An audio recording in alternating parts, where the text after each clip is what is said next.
انقلابی که هزاران شهید پای شهید این انقلاب امضا کردن در اصل انقلاب کدومی که علما مخالفن؟ جان برادر، شما اگر ثابت کردی دلیل شرعی آوردی که انقلاب مشروع هست، اون وقت کسانی که در راه انقلاب کشته شدند در راه رضای خدا کشته شدند و اونها را میتوانی شهید بنامی و شهادت اونها را دلیل بر مدعای خود قرار بدی. اما تا هنگامی که ادله مشروعیت انقلاب شما را نه تنها ثابت کرده بلکه آن را نفی و ابطال نموده، نامیدن کسانی که در راه این انقلاب شما کشته شده به اسم شهدا، این خودش مصادره به مطلوب هست و این حال ما نفعی ندارد. خب بعد آقای فوت بروجردی وقتی که امام قیام کرد، مگه آیت الله شریعت مداری، آیت الله مرعشی، بعد آیت الله خود حضرت امام و یک نفر دیگر هم ذهنم در رفت، مگه این 4 نفر مجتهد خودشون در رأس انقلاب نبودن؟ برادر، شما اگر از علما هستید میدانید که عمل علما حجیت ندارد. آقای مرعشی نجفی، آقای گلپایگانی و غیرهم، اینها معصوم نبودند که عمل اینها برای ما حجیت داشته باشد و حجت شرعی باشد. اولا در این که اینها همراه انقلاب بودند، یا آقای خویی رضوان الله علیه هم فکر آقای خمینی بوده و قائل به انقلاب بوده، این خودش دلالت بر جهالت حضرت عالی که و شما به دروغ ادعا میکنید که از روحانیون هستید میکنند. اولا خود این حرف شما تازه یک دروغ است. ثانیا سلمنا، راست هم باشد نه عمل آقای خویی حجیت دارد، نه عمل آقای گلپایگانی حجیت دارد، نه عمل آقای شریعت مداری.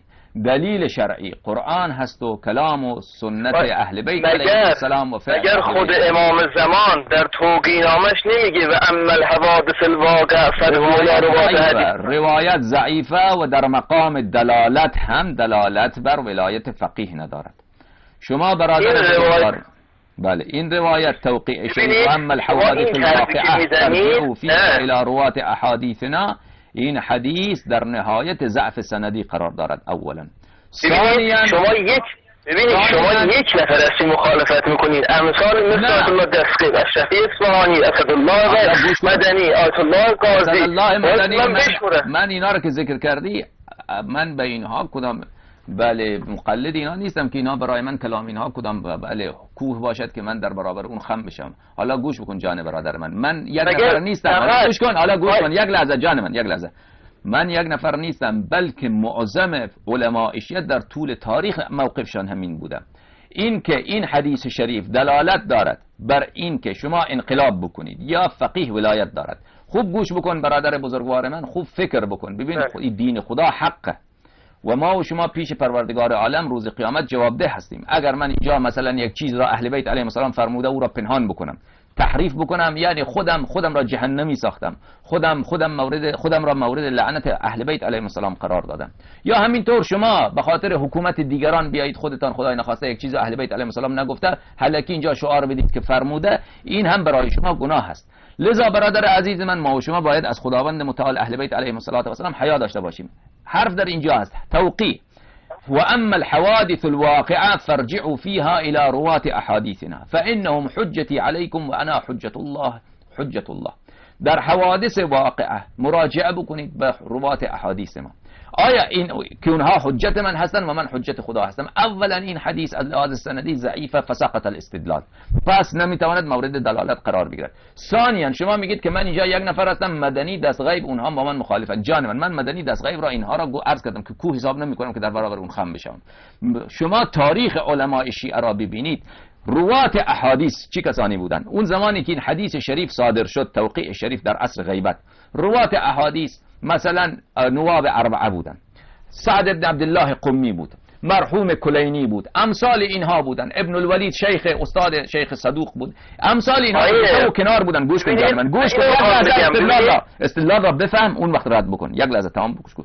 اینها موجود بودن و گذشته از اونها، سابق از اونها هم رواتی بودن، بعد از اونها هم رواتی بودن. شما دوستان عزیز شیعیان، من این کسی که زنگ زدن نمیدونم فهمش چقدر است، حرف مرا میفهمد یا نمیفهمد. شما خودتان پیشتان فکر بکنید، آیا کسی در طول تاریخ علماء شیعه گفته که مرحوم کلینی سعد بن عبدالله قمی شیخ صدوق، استاد شیخ صدوق ابن الولید، اینها ولایتشان ولایت رسول خدا صلی الله علیه و آله و سلم و این حدیث دلالت دارد که اونها بله همون حق اطاعت را دارن، همون اندازه حکم اینها نافذه که رسول خدا صلی الله علیه و آله و سلم، از جمله حق این که بیان فرمان روا بشن و حاکم مردم بشن دارن.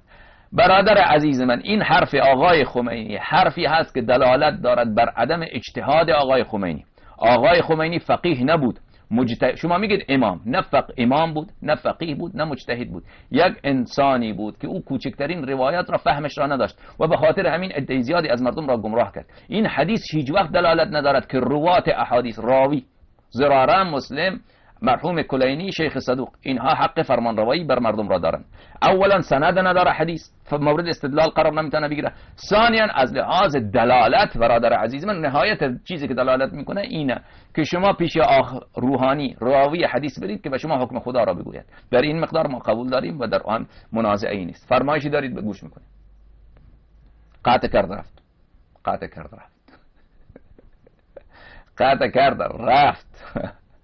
جماعت دجالیه. و این که شما از کسانی که اسم میبرید علمای معاصر، بله، که آقای فلانی، آقای مدنی، نمیدانم آقای بهشتی، نمیدانم مشکینی، اینها بینندگان از من مدنی را نمیشناسم، مشکینی و بهشتی و اینا زیاد مجتهد نبودند، اینا الکی اینا اسم کشیدن. این مشکینی در نهایت جهل و نادانی بود، یک آدم خیلی کم سوادی بود. و علماء شیعه عموما اینطوریه، علماء معاصر ما در اعصار اخیره و بالخصوص کسانی که با آقای خمینی بودن، اینها از لحاظ علم و از لحاظ اجتهاد التماس دعا بودن. اینها همگیشان. اینها ببین دوستان عزیز، اصلا اجتهاد در حوزه های علمی شیعه یک چیزی شده خیلی نادر. به خاطر چی؟ به خاطر اینکه اینها چیزایی که میخوادن اینها در اجتهاد کمک نمیکنن. اینها مثلا یک کسی را که رسائل میخونه، مکاسب میخونه خوب یا کفایت تدریس میکنه، میدونین مثلا این به اجتهاد کمک میکنه، در حالی که قضیه همچنین نیست. اینها تازه مانع رسیدن طالب و طلبه به اجتهاد میشود، نه اینکه اینها کمک بکنه. اینها اصلا خود آدم را دور میکنه از اجتهاد.